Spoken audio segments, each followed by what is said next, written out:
आइए जानते हैं आज के प्रमुख अंतर्राष्ट्रीय खबरों को। पहले एक नजर हेडलाइंस पर।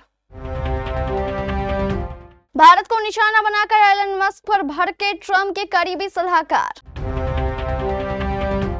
ट्रंप का पीएम मोदी को अच्छा दोस्त बताने के बाद क्या अमेरिका से सुधरेंगे रिश्ते। हजरतबल में राष्ट्रीय प्रतीक तोड़ने पर सियासी उबाल, एफआईआर दर्ज। बी से बीडी बी से बिहार वाले पोस्ट को लेकर बवाल जारी। केरल कांग्रेस के डिजिटल हेड ने पद से दिया इस्तीफा। जेलेंस्की ने पुतिन को बुलाया तो रूस ने बोल दिया हवाई हमला। क्या अंग प्रत्यारोपण से प्राप्त की जा सकती है अमरता? पुतिन और जिनपिंग की मीटिंग के बाद उठे ये सवाल। अमेरिका के पड़ोसी ने कर दी हवा टाइट, ट्रंप ने भेज दिए 10 F-35 फाइटर जेट। कैंसर को खत्म करने वाली वैक्सीन तैयार, रूसी वैज्ञानिकों ने किया बड़ा ऐलान। कोल्डप्ले कॉन्सर्ट में वीडियो वायरल होने के बाद एस्ट्रोनॉमर कंपनी की पूर्व एचआर हेड ने उठाया बड़ा कदम। और आरियाना सबालेंका लगातार दूसरी बार बनी यूएस ओपन चैंपियंस।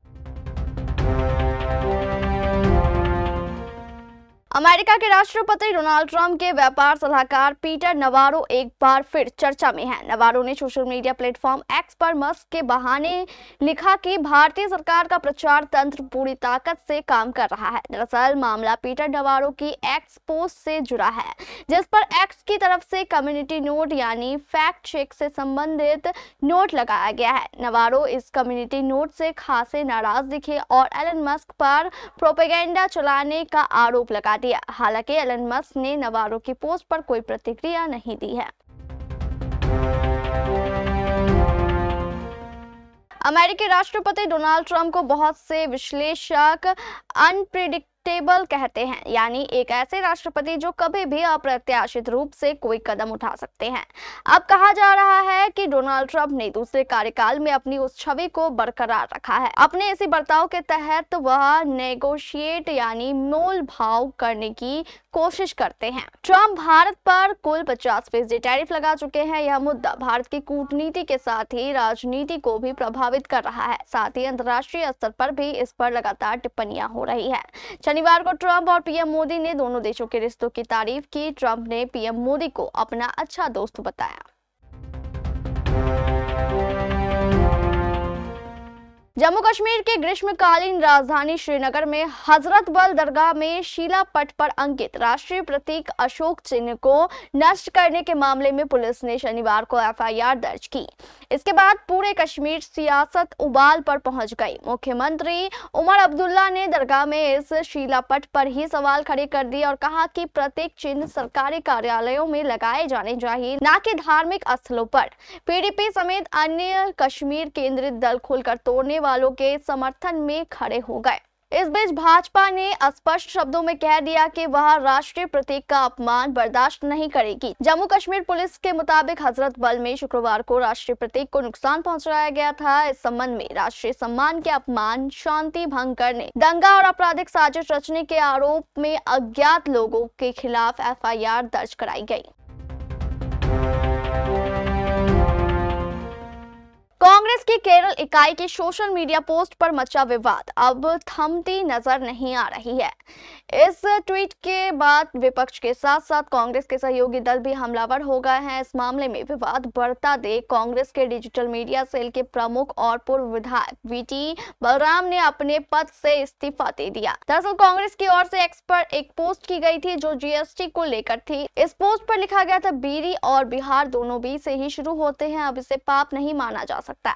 यह टिप्पणी केंद्र की मोदी सरकार पर निशाना साधते हुए की गई थी। सरकार ने हाल ही में बीड़ी पर जीएसटी दर 28% से घटाकर 18% कर दिया है, जबकि सिगरेट और अन्य तंबाकू उत्पादों पर टैक्स बढ़ाकर 40% कर दिया है। कांग्रेस का तंज था कि बिहार विधानसभा चुनाव को ध्यान में रखते हुए यह फैसला लिया गया है।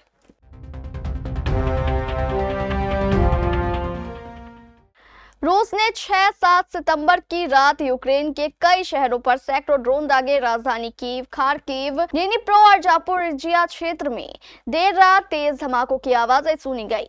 आधी रात करीब 11:30 पर कीव प्रशासन ने सबसे पहले एयर डिफेंस सिस्टम सक्रिय होने की चेतावनी दी। यूक्रेन की एयरफोर्स के मुताबिक इस हमले में ड्रोन के कई समूह लगभग पूरे देश को निशाना बना रहे थे। अभी तक लॉन्च किए गए ड्रोन की कुल संख्या स्पष्ट नहीं है। हालांकि रूस बड़े पैमाने पर 500 से अधिक ड्रोन एक साथ छोड़ने के लिए जाना जाता है। हमले से हुए नुकसान या हताहतों की जानकारी फिलहाल सामने नहीं आई है। इससे पहले 30 अगस्त को रूस ने 537 शाहेद ड्रोन और 37 मिसाइलों से हमला किया था, जिसमें जापोरिजिया को मुख्य रूप से निशाना बनाया गया था। उस हमले में एक व्यक्ति की मौत हुई थी और 34 लोग घायल हुए थे।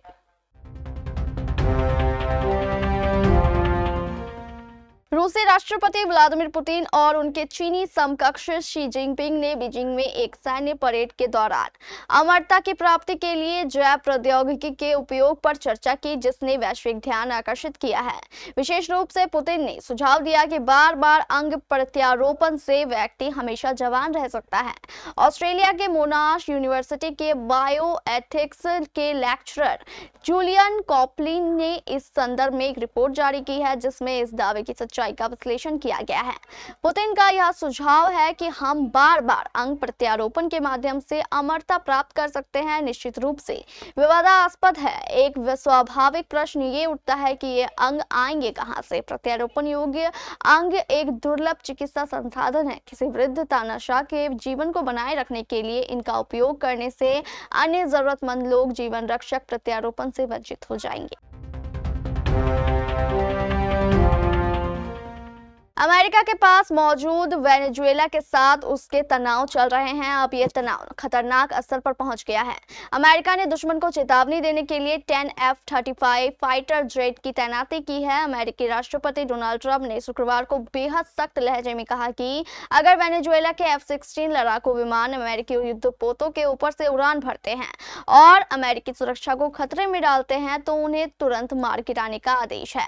यह बयान ऐसे वक्त में आया है जब 2 दिन लगातार वेनेजुएला के F-16 फाइटर जेट अमेरिकी नेवी शिप्स के बेहद करीब उड़ते देखे गए। दरअसल हाल ही में अमेरिकी सेना ने वेनेजुएला की एक नाव को ड्रग्स ले जाने के आरोप में निशाना बनाया था। इस हमले में 11 लोगों की मौत हो गई थी। इसके बाद से ही दोनों देशों के बीच रिश्ते बिगड़ गए हैं। ट्रंप ने कहा कि अगर हालात बिगड़ते हैं तो उनकी सेना को खुली छूट है।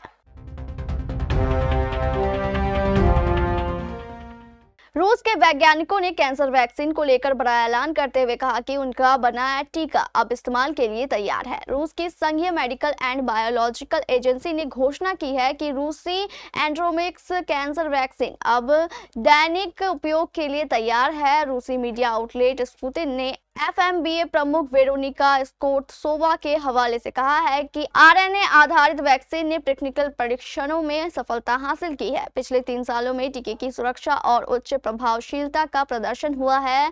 रूसी टीका ट्यूमर के आकार को कम करता है और उनके विकास को धीमा करता है। स्कोटसोवा ने बताया है कि वैक्सीन ने ट्यूमर को सिकोड़ने और उनकी वृद्धि को धीमा करने में उल्लेखनीय परिणाम दिखाए हैं, जो कि 60 से 80% तक हैं। इसे बार बार उपयोग के लिए भी सुरक्षित पाया गया। इसका मतलब है कि टीका इस्तेमाल के लिए तैयार है। उन्होंने ये भी कहा कि वैक्सीन को हर रोगी के लिए उनके व्यक्तिगत RNA के अनुसार अनुकूलित किया जाए। अमेरिकी सॉफ्टवेयर कंपनी एस्ट्रोनोमर एक अजीबोगरीब विवाद में फंस गई है। कंपनी के पूर्व HR हेड क्रिश्चियन कैबोट ने अब अपने पति और प्राइवेटर रम के CEO एंड्रयू कैबोट से तलाक की अर्जी दाखिल कर दी है। यह कदम उस वायरल वीडियो के बाद सामने आया जिसमें उन्हें कंपनी के CEO एंटी बाइडन के साथ कोल्डप्ले कॉन्सर्ट में रोमांटिक अंदाज में देखा गया था। जुलाई 2025 में मैसाचुसेट्स के ग्लेड स्टेडियम में हुए कोल्डप्ले कॉन्सर्ट के दौरान किस कैम पर क्रिश्चियन और एंटी बाइडन नजर आए थे। दोनों कैमरे से बचने की कोशिश कर रहे थे, लेकिन सिंगर क्रिस मार्टिन ने मजाक में कह दिया कि या तो ये अफेयर है या फिर बहुत शर्मीले हैं। कुछ ही घंटों में यह वीडियो सोशल मीडिया पर वायरल हो गया और दोनों की निजी जिंदगी पर सवाल उठने लगे। रिपोर्ट्स के अनुसार क्रिश्चियन कैबोट ने 13 अगस्त को न्यू हैम्पशायर की पोर्ट्समाउथ कोर्ट में तलाक की अर्जी दाखिल की। दिलचस्प बात यह है कि यह एंड्रयू कैबोट का तीसरा तलाक होगा। दूसरी ओर एंटी बाइडन की शादी मार्केटिंग एग्जीक्यूटिव मेगन कैरिगन से हुई है।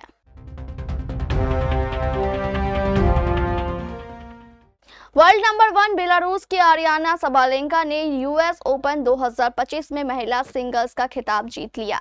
शनिवार 6 सितंबर को न्यूयॉर्क के आर्थर एस स्टेडियम में खेले गए फाइनल में आरियाना सबालेंका ने यूएसए की अमांडा अनीसिमोवा को 6-3, 7-6 से हराया। सबालेंका को 8वीं वरीयता हासिल अनीसिमोवा के खिलाफ मुकाबला जीतने में 1 घंटा 34 मिनट लगे।